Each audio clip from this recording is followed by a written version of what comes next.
कसे आहात तुम्ही सगळेजण? आय होप तुम्ही सगळेजण खुश असाल, आनंदी असाल.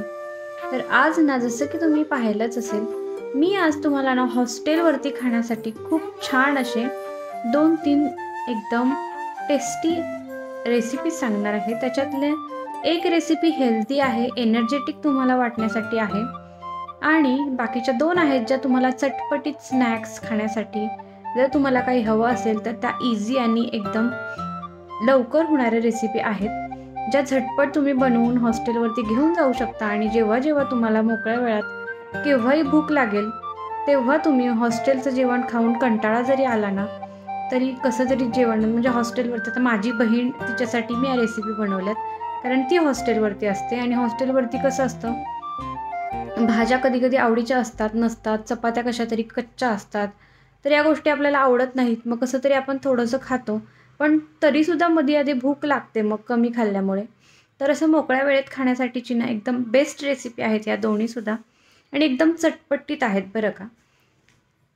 तर इथे मी ना एक रेसिपी आहे जी एकदम क्रिस्पी आहे आणि दुसरीसुद्धा तशीच कुरकुरीत रेसिपी आहे. बाहेर तुम्हाला मार्केटमध्ये मिळते ना त्याच्यापेक्षा सुद्धा इथे सुंदर रेसिपी माझी बनली आहे.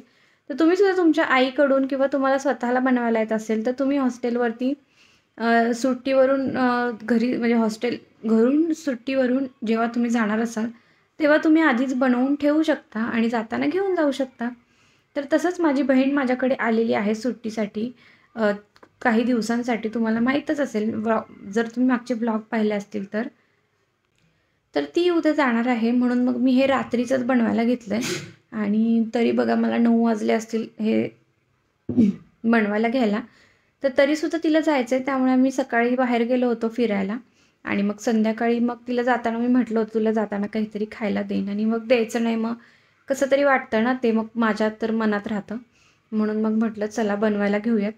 तर इथे ना आपल्याला सगळ्यात पहिल्यांदा शंकरपाळ्या बनवायच्या. तर त्या कुरकुरीत शंकरपाळ्या असतात ना तशा. तर त्याच्यासाठी इथे मी मैदा, ओवा आणि मीठ टाकून मळून घेतलं होतं आणि त्यानंतर ना अशा पद्धतीने तुम्हाला जे हवेत ना शेप ते शेप कापून घ्यायचे लाटून व्यवस्थित आणि थोडंसं पातळच लाटायचं आहे आणि ना म्हणजे पुरीसारखं ते फुगू नये म्हणून त्याला ना काटे चमच्याने होल पाडायचे आणि एकदम क्रिस्पी आणि कुरकुरीत झालेत बरं का. हे तुम्हाला आवाज तर मी ऐकवतेच त्याचा, पण दिसायला पण किती सुंदर दिसतात आणि ओव्यामुळं ना एकदम मस्त अशी छान मठरीला जशी टेस्ट असते ना तशी टेस्ट येते बरं का ह्याला.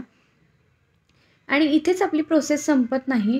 याला मस्त आणि छान फ्लेवर देण्यासाठी ना पुढे तुम्हाला मी सांगणार आहे त्याच्यामध्ये काय काय ॲड करायचं आहे जेणेकरून त्याला एकदम चटपटीत अशी टेस्ट येणार आहे आणि तिला हॉस्टेलवरती खाल्ल्यानंतर ना एकदम मस्तच वाटणार आहे. त्यामुळे तुम्हालासुद्धा नक्की आवडेल ही रेसिपी. कारण हॉस्टेलवरचं जेवण खाऊन तुम्हीसुद्धा कंटाळले असाल ना तर ही एकदम रेसिपी मस्त आणि इतकी भारी आहे ना तुमच्यासाठी.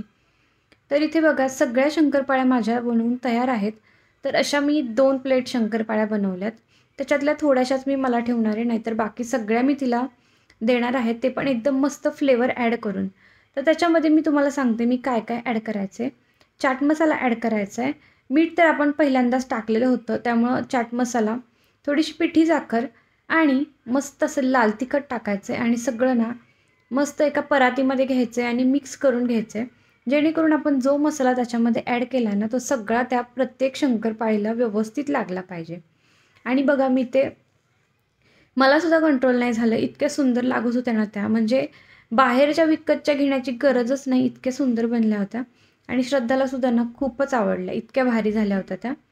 तर चला मग आता गार झालेल्या आहेत शंकरपाळ्या आणि आता तिला द्यायचं आहे म्हटल्यावर त्या सादळायला नको म्हणून अशा पद्धतीच्या मी प्लास्टिकच्या पिशवीमध्ये या पॅक करणार आहे आणि तिला देणार आहे.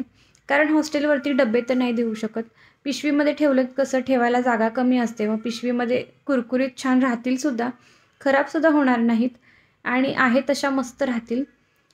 तर ती तर म्हटली मी तर ह्या एका दिवसात फिनिश करीन, एवढ्या सुंदर झाल्यात. तर तुम्हीसुद्धा हॉस्टेलसाठी तुमच्यासोबत ह्या घेऊन जावा. तुम्हालासुद्धा नक्की आवडतील आणि नक्की ट्राय करून बघा आणि कशा वाटल्या ते मला कमेंट करूनसुद्धा चांगल्या वाटल्या तर मला कमेंट करूनसुद्धा सांगा, असं मला म्हणायचं आहे.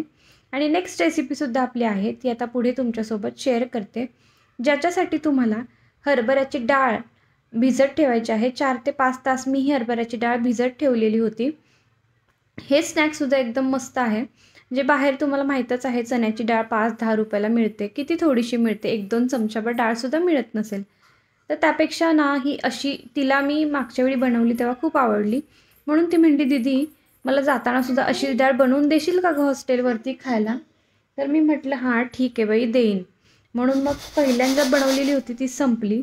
मग अशा पद्धतीने मी ना डाळ भिजवून ठेवली आणि डाळ पूर्ण अशी क्रिस्पी व्हायला थोडासा वेळ लागतो. 10-15 मिनटं तरी घेते ही डाळ.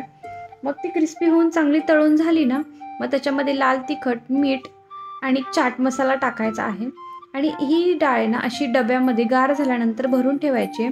तुम्ही महिनाभर म्हटलं तरी आरामात ही खाऊ शकता. महिनाभर राहणार पण नाही बरं का. तुमच्या घरात जर लहान मुलं असतील ना, ती पटकन संपवून पण टाकतील आणि हॉस्टेलवरती जरी तुम्ही नेली ना, तरी मस्त तुम्हाला खायला एकदम चमचमीत, कुरकुरीत लागेल. तर इथे ना मी घड्याळ तुम्हाला याच्यासाठी दाखवत होते, की 11 वाजलेले आहेत आणि माझं दोन्हीही जे मी बनवायला घेतलेले होते ना, ते दोन्हीही पदार्थ झालेले आहेत. तर यानंतर ना तुम्हाला अजून एक हेल्दी रेसिपी शेअर करणार आहे मी, जी मी आधीच बनवून ठेवली होती आदल्या दिवशीच, पण तुमच्यासोबत शेअर करायची आहे. तर इथे ना माझ्या बहिणीने खारका आणल्या होत्या. ती जम्मूवरून आलेली माझी बहीण होती ना तिने. तर खारकांचं तर मी कधीच काहीच बनवलं नव्हतं. पण म्हटलं एवढे 2-2 पॅकेट आणलेत आणि ते वाया कसे घालवायचे? म्हणून मग मी काय केलं, लाडू म्हटलं बनवूया त्याचे. तर हे लाडू ना तुम्हाला हॉस्टेलवरती खायलासुद्धा बेस्ट आहेत. याची रेसिपी मी तुम्हाला नेक्स्ट व्हिडिओमध्ये एका शेअर केलेलीच आहे. पण याच्यासाठी तुम्हाला खारकांची पावडर, खोबरं, काजू, बदाम आणि गूळ एवढं सगळं साहित्य लागणार आहे आणि हे सगळं साहित्य तुम्हाला तुपात भाजून घ्यायचं आहे. जमले तर अशा पद्धतीचे लाडू बनवा. नाही जमलं तर ही जी पावडर तुम्हाला दिसते, ही पावडर तुम्ही बनवून ठेवू शकता. आणि जर तुम्ही हॉस्टेलवरती जिमला जात असाल, वर्कआउटला जात असाल किंवा सकाळी लेक्चरला वगैरे जायच्या आधी तुम्ही हे लाडू आरामात खाऊ शकता किंवा ही पावडर 1 ते 2 चमचे खाल्ली तरी तुम्हाला दिवसभर एनर्जेटिक फील होणार आहे आणि छान हेल्दी बेनिफिट्स याच्यापासून तुम्हाला कंबरदुखी, पायदुखी याच्यावरती मिळणार आहेत. तर नक्की ट्राय करून बघा. बाय.